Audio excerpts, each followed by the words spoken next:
Question 24 is another critical thinking question. This time it's asking us, what, if true, would most weaken the above argument? So let's have a look at the argument in the paragraph.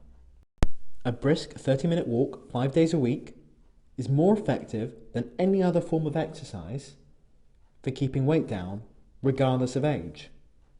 A major study has concluded the effectiveness of high-impact walking in keeping down weight is greater than from keep fit exercises including running, swimming and working out in the gym.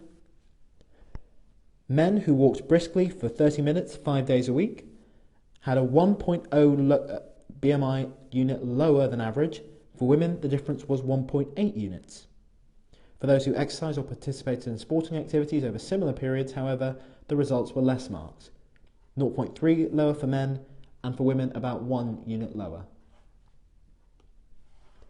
The explanation for this is likely that calorie burning is optimized when walking because it's a constant, uninterrupted activity, unlike games such as tennis, which is stop-start.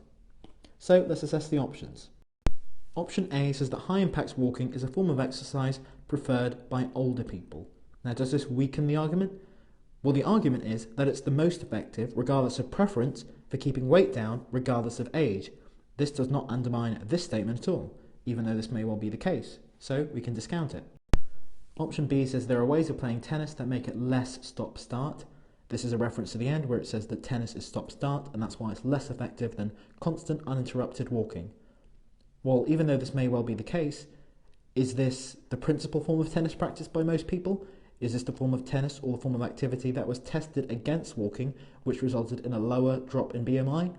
This clearly doesn't weaken the argument because it doesn't relate to it close enough. Option C says that people who play sport often drink beers together afterwards.